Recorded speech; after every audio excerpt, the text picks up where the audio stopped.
भाजपा ये कहती है कि पीडीपी एंटी नेशनल पार्टी है। तो भाजपा के नेता कहते हैं कि पीडीपी एंटी नेशनल पार्टी है, तो 2015 में ओथ लेने क्यों ऊपर चढ़े थे। रिलीजन के नाम पे गोली मारता है, जो उस किस्म के माइंडसेट को प्रमोट करता है वो एंटी नेशनल होता है। वो कहते हैं, हमेशा कहते हैं कि पाकिस्तान के साथ बातचीत करो। आईएसआई को पठानकोट में हिंदुस्तान की जमीन पे पहली बार लाने वाला कौन था?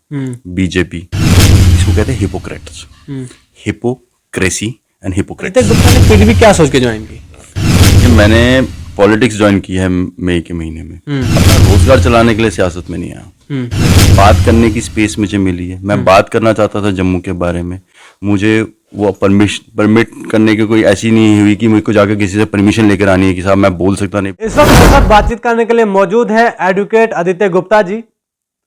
इन्हें जो है हाल ही में जम्मू कश्मीर यूथ विंग का वाइस प्रेसिडेंट बनाया गया है। बहुत कम समय में इन्होंने ये अचीवमेंट हासिल की है। इनसे आज बातचीत करने की कोशिश करेंगे। सबसे पहले मैं आपसे एक सवाल जानना चाहूंगा कि जो सब लोगों के मन में है, जहन में है, कि आदित्य गुप्ता ने पीडीपी क्या सोच के ज्वाइन की? देखिए, मैंने पॉलिटिक्स ज्वाइन की है मई के महीने में। और पॉलिटिक्स ज्वाइन करने का रीज़न ये था कि मेरे को रियलाइजेशन हुई ओवर द इयर्स, जैसे 5-6 साल से, that there is a political deficit Jammu Kashmir में, लीडरशिप डेफिसिट। जम्मू के अंदर लीडरशिप डेफिसिट इसलिए था क्योंकि जम्मू के लोगों की बात ही नहीं कोई करता था। उसके अपने पर्सनल इंटरेस्ट आ जाते थे। क्योंकि मैं बड़ा क्लियर करता हूँ, मैं अपना रोजगार चलाने के लिए सियासत में नहीं आया। मैं पार्टी पीडीपी ही क्यों? पार्टी पीडीपी इसलिए क्योंकि पीडीपी, आप देख ले, पीडीपी में मैंने मई के महीने में ज्वाइन किया। सितंबर के महीने में मेरे को इंडिया अलायंस की रिसर्च कमेटी का हिस्सा बनाया गया। जनवरी 2024 में मैं वाइस प्रेसिडेंट बना हूँ। मैं नॉन पॉलिटिकल बैकग्राउंड से आता हूँ, फर्स्ट जनरेशन हूँ। बात करने की स्पेस मुझे मिली है। मैं बात करना चाहता था जम्मू के बारे में, मुझे वो परमिट करने की कोई ऐसी नहीं हुई कि मुझे को जाकर किसी से परमिशन लेकर आनी है कि साहब मैं बोल सकता नहीं बोल सकता। फाउंडेशन नहीं है आपकी पार्टी में? पीडीपी से कहती है कि लोगों के बारे में बात करनी है, वो इंपॉर्टेंट है। पीडीपी ये नहीं कहती है कि लोगों के ऊपर पीडीपी है। पीडीपी कहती है लोग ऊपर हैं। अगर लोग एक चीज कहते हैं, आपको लोगों की बात लेकर जानी है। अगर आप सरकार में हैं, आपको लोगों का काम करना। अगर आप सरकार के बाहर हैं तो लोगों की आवाज सरकार तक पहुंचानी है। और इस वक्त सरकार की ये हालत है कि वो लोगों को नहीं सुनती। इस टाइम पे पूरी एडमिनिस्ट्रेशन। लेकिन जहां से आदित्य जी आपका ताल्लुक है जम्मू से, वहां से तो अक्सर और बेशतर हर कोई जो है भाजपा की तरफ देखता है और भाजपा ये कहती है कि पीडीपी एंटी नेशनल पार्टी है। आपने उसी पार्टी को ज्वाइन किया। आपको लगता है कि भाजपा की बातों में सच्चाई है? कौन सा? जो भाजपा के नेता कहते हैं कि पीडीपी एंटी नेशनल पार्टी है, तो 2015 में ओथ लेने क्यों ऊपर चढ़े थे। इसको कहते हैं हिपोक्रेट्स, हिपोक्रेसी एंड हिपोक्रेट्स। वो समझ सकते हैं, उसका मतलब ये है कि दो मुंह है। क्योंकि इसलिए मैंने कहा ना, लीडरशिप डेफिसिट और अंडरस्टैंडिंग ऑफ एजुकेशन कम है। तो हिपोक्रेट्स को मैंने डिफाइन कर दिया। आप मुझे बताएं कि कहाँ से इंटरनेशनल होगी? लोगों की बात करनी इंटरनेशनल है। वो कहते हैं, हमेशा कहते हैं कि पाकिस्तान के साथ बातचीत करो। जहाँ तक मुझे याद है और करेक्ट है अगर हिस्ट्री है, तो एक फॉरेन ट्रिप से आते हुए पीएम मोदी अपने आप ही लाहौर उतर गए थे नवाज शरीफ की बच्चे की शादी पे, यहाँ किसी उसके रिश्तेदार की शादी पे अनअनाउंस पहुंचे। आईएसआई को पठानकोट में हिंदुस्तान की जमीन पे पहली बार लाने वाला कौन था? बीजेपी। तो हम हुए एंटीना। हम कहते हैं कि ये एक ऐसा देश है जो इंटरफेयर कर रहा है। इनको ऑन बोर्ड लो, कन्वर्सेशन होनी चाहिए। देखें, हर चीज़ गोली से नहीं होती। हम गांधीयन फिलॉसफी को बात मानते हैं। हम डिस्कशन पे और बात में डेलिब्रेशन पे विश्वास करते हैं। आप स्टेक होल्डर्स को या पोकर्स को या जो आदमी इंटरफेयर कर रहा है उसको ऑन बोर्ड लोगे नहीं लोगे डिस्कशन में? अगर एक सेंटिमेंट लोगों का उस टाइम पे कहीं पर है, या कोई पर्टिकुलर इमेजिनेशन है, या अगर आप पाकिस्तान से बात करना चाहें, नेबर है ना आपका, आप इस टाइम पे देखें, हमारा पाकिस्तान से कन्फ्लिक्ट है, हमारा चाइना के साथ कन्फ्लिक्ट है। नेपाल जाके चाइना की गोद में बैठ गया, भूटान जाके चाइना की गोद में, बांग्लादेश के साथ हमारे अच्छे रिलेशंस हैं नहीं, श्रीलंका के साथ हम तोड़ चुके हैं, मालदीव के साथ अभी रिसेंटली हमने कर दिया। हमारे आसपास तो कोई है ही नहीं। आप मुझे बताओ, अपने घर में रहते हो। लेकिन बीजेपी तो कह रहे हैं हम विश्व गुरु बनाने जा रहे हैं। क्या बना रहे हैं? विश्व गुरु हिंदुस्तान को। विश्व गुरु तब बनोगे, पहले अपने घर को तो ठीक करो ना। विश्व गुरु बना है, देखो, अच्छे अल्फाज इस्तेमाल करने से आप नहीं बन जाते। विश्व गुरु आप कैसे बनोगे? विश्व गुरु आप तब बनोगे जब आप खुद वो चीज़ें फॉलो करते होगे। हमारे यहाँ पे पॉलिटिकल पार्टीज ऑपोजिशन की जितनी होती हैं, they are targeted by agencies, 1। Number 2, जितने लोग होते हैं, अगर आप लोगों के बारे में बात करो, crowd farmers were on road for 12-13 months. 700 लोग मारे गए थे, 700 शहीद हुए थे, 750 शहीद हुए। तो उसके बाद जाके प्राइम मिनिस्टर को करना पड़ा, वो भी इसलिए क्योंकि यूपी में इलेक्शंस आ गए थे। लेकिन भाजपा कह रही थी कि हमें पता ही नहीं कितने लोग मरे। किसमें? फार्मर्स के प्रोटेस्ट में? क्योंकि वो अब इससे बड़े और क्या, उनको यही नहीं पता है कि अगर देश के प्रधानमंत्री को, होम मिनिस्टर को या रूलिंग पार्टी को ये नहीं पता कि कितनी ट्रेजेडी हुई है, कितने लॉसेस है, तो इससे बड़ी और नालायकी क्या हो सकती है।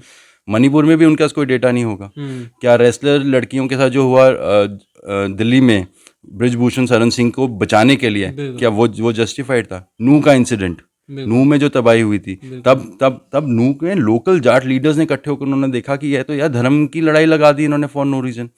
राजस्थान के अंदर एक ट्रेन के अंदर एक आदमी पागल होता है, वो उठ के एक बोगी से 3 बोगी छोड़ के फिर चौथी बोगी में जाता है, फिर 5वीं बोगी में जाता है, वहां जाकर लोगों को पिन पॉइंट करके उनके नाम, रिलीजन के नाम पे गोली मारता है। जो उस किस्म के माइंडसेट को प्रमोट करता है वो एंटी नेशनल होता है। और मैं यहाँ पर आपको, जब आप बार बार बोल रहा हूँ, पीडीपी बात करती है लोगों की, जम्मू कश्मीर। आप मुझे बताएं, क्या पीडीपी के अलावा किसी और ने बोला कि 13,000 करोड़ का स्कैंडल हुआ जल जीवन मिशन में? पीडीपी ने उठ के आवाज मारी एपटेक की। जिस आईएएस अफसर की आप बात करें उस पर यह इल्जाम लगाया जा रहा है कि वो सही से ड्यूटी नहीं करता था, अपनी मर्जी से छुट्टी पर चला जाता है, इसलिए बाद में उसने जो इल्जाम लगाया कि 1300 करोड़ का घोटाला हुआ है। आप सारा डॉक्यूमेंट ऑन पेपर साफ रख दो, सामने रख दो। उसकी जो लेटर है, आप उसकी लेटर के साथ, जो उन्होंने लेटर अपने प्रमाण लिखी थी, उसके अंदर उन्होंने फोटोग्राफ्स भी लगाई थी। जो पाइपें नीचे जानी थी वो पाइपें ऊपर थी, पाइपें जहाँ जितनी स्ट्रेंथ थी उससे पतली थी, कितनी पाइप्स ऐसी ही पड़ी हुई हैं। तो एलिगेशन है ना, if you are clean, come up, होने दो investigation. Where is the investigation? Was ED involved? CBI को बुला लेना था। एलजी को भी तो बिकॉज एलजी के ऊपर भी एलिगेशन थी, उस टाइम के चीफ सेक्रेटरी के ऊपर भी थी, और एक लाइन भी दिखाई गई थी जिसमें किन of the chief secretary was also given benefit. ये सब कुछ हुआ था ना। तो अकाउंटेबिलिटी क्या होती है? सरकार उठ के कहती है कि साहब ये ऐसा नहीं चलेगा, हम आपको क्लैरिटी देते हैं। मैं आपको एक एग्जाम्पल देता हूँ। बिकॉज मैं काफ़ी कुछ अखबार में पढ़ता रहता था। एक वक्त आया था जब नीतीश कुमार भारत के रेलवे मंत्री थे। राइट। उस टाइम पे एक ट्रेन एक्सीडेंट होता है जिसमें लगभग 200 जाने जाती हैं। वो इस्तीफा देते हैं, वो एक, और उस टाइम पे प्राइम मिनिस्टर वाजपेयी साहब थे। तो उस टाइम पे वो, आज में आप देखें कि ट्रेन इंसिडेंट हुआ था, इतना बड़ा ट्रेन इंसिडेंट हुआ उस पूरे ट्रेन इंसिडेंट के अंदर कोई इन्वेस्टिगेशन हुई? उससे पहले निकला था कि अब तो हेड ऑन कोलिजन्स होंगे ही नहीं, हमने पता नहीं कौन सा सॉफ्टवेयर डेवलप किया है, उसकी सारी प्रमोशन हुई, कहाँ गया वो सब कुछ? These are the questions which are relevant. लेकिन पीडीपी ये कहती है कि हमने जिस भाजपा के साथ अलायंस किया था 2014 में, उस वक्त लगा था कि हमें, कि जिस तरह से वाजपेयी की जो सोच थी, उस वाजपेयी की सोच को देखकर हमने भाजपा के साथ अलायंस किया था। अगर गांधी के हत्यारे को, जिसने गांधी को मारा था, उसको आप उसको एक पॉलिटिकल पार्टी, एक ऑर्गेनाइजेशन, एक सुपर हीरो का रोल मॉडल मानती है, तो उससे बड़ा देश विरोधी कौन ऑर्गेनाइजेशन हो सकती है? आज भी नथुराम गोडसे के बारे में, आज भी आप पूछ लो बीजेपी के किसी, ऑन कैमरा बोलेगा नथुराम गोडसे मुर्दाबाद, नहीं कहते हो। और मैं आपको क्या जवाब दूं इसका? हमारे देश में एक फिलॉसफी एस्टैब्लिश है जिसके ऊपर पूरा दुनिया हमें मानता है, वो है गांधी की। अगर नेल्सन मंडेला भी नेल्सन मंडेला बना तो गांधी को गांधी वो साउथ अफ्रीका भी तो देश है ना। अक्रॉस द ग्लोब आप देखिए, G20 का जब फाइनल इवेंट हुआ, आपने वो इंसिडेंट, वो पर्टिकुलर पिक्चर, वो ये पिक्चर डिमॉन्स्ट्रेट करती थी कि 20 head of the states sir मस्तक करके महात्मा गांधी को की तरफ अपनी नमन कर रहे थे, अपनी श्रद्धांजलि दे रहे थे।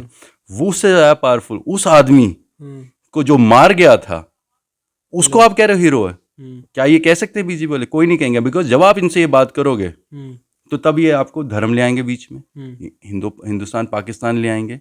मेरी इनके साथ कन्फ्लिक्ट यही है कि साहब, ये चीज़ें हमारे डे टू डे, यहाँ लोगों की डे टू डे लाइफ को इम्प्रूव नहीं कर सकती। Day to day life improve होगी, अगर जम्मू की बात करूँ, लड़कों को नौकरियाँ मिलनी चाहिए, टूरिज्म इंफ्रास्ट्रक्चर बेटर होना चाहिए, आपकी यहाँ पे स्कैंडल्स नहीं होने चाहिए। वाइन शॉप ट्रेड देखो आप, ड्रग्स देखो, जिस लेवल से ड्रग्स फ्लो कर रहे हैं जम्मू में, जिस लेवल से वाइन का ट्रेड चल रहा है जम्मू में, जिस हिसाब से माइनिंग के ठेके जा रहे हैं, सब कुछ ही तो बाहर चला गया हुआ है। तो लोग जो जम्मू में थे वो खुद ही दब गए हैं। देखो 5 अगस्त 2019 को, इसमें कोई दो राय नहीं है, लोगों में जम्मू में एक सेंटिमेंट था जो लोगों ने सेलिब्रेट किया। मुझे याद है 5 अगस्त को हमें कोर्ट पहुंचना था। इट टुक अस 2.5 और 3 आवर्स, 30 मिनट की जर्नी को यहाँ से कोर्ट पहुंचने को 2.5 से 3 घंटे लगे थे, क्योंकि लोग सड़कों पे थे, कोई ढोल बजा रहा था, कोई पटाखे फोड़ रहा था, कोई कुछ कर रहा था। There was a sentiment. But जिस दिन जजमेंट आई है 370 की सुप्रीम कोर्ट से, कोई आदमी नहीं सड़क पे था। There was not even a single celebration going on. वो ये था कि लोगों को रियलाइज़ हुआ कि यार ये बीजेपी ने जो हमें शगुफा छोड़ा था, ये तो 4 साल में इन्होंने हमारी कमर ही तोड़ दी है। बिल्कुल नहीं, लेकिन जब जम्मू कश्मीर में इतनी सारी प्रॉब्लम्स हैं तो भाजपा अभी इलेक्शन में आएगी और लोगों को कहेगी हमने राम मंदिर बना दिया, 370 को हटा दिया, हमने आपके लिए सड़कें बनवा दी, तो लोग फिर से भाजपा को ही वोट क्यों देते हैं? ये धर्म के नाम पर भी लोग जो है आजकल वोट दे रहे हैं। कैसे इस सोच को बदला जा सकता है? देखिए, इस सोच को बदलेगा यूथ। मैं आपको बड़े साहब देखें, the young population of Jammu and Kashmir, youth has to understand कि मंदिर बनना एक चीज़ है, पर रोज़गार होना दूसरी चीज़ है। क्या उस मंदिर के अंदर आपको रोज़गार मिल रहा है प्रोत का? अगर मिल रहा है तो मुझे कोई दिक्कत नहीं है। भाजपा कह रही है मंदिर में रोजगार मिलेगा, कंस्ट्रक्शन का काम होगा, मिस्त्री लगेंगे, मजदूर लगेंगे। आप चाहते हैं कि हमारा पोस्ट ग्रेजुएट मिस्त्री लग जाए? अगर आप वो चाहते हैं, अगर ये उनका, ये बीजेपी का माइंडसेट है या बीजेपी का विजन ये है, तो फिर उनको वोट देने वालों को सलाम। देखो, मैं ये कहता हूं कि हर यूथ को अपने वोट की अहमियत समझनी चाहिए। अपनी एक गारंटीज देकर आते हैं ना, या उठ के कहते हैं मैनिफेस्टो में कहेंगे, कभी कहीं कहेंगे कि ये जी मोदी की गारंटी है, ये भाजपा की गारंटी है। तो मैं तो सिर्फ ये पूछ रहा हूँ जो इन्होंने गारंटी दी थी आज से 9 साल पहले, उसका इनसे हिसाब मांग लो।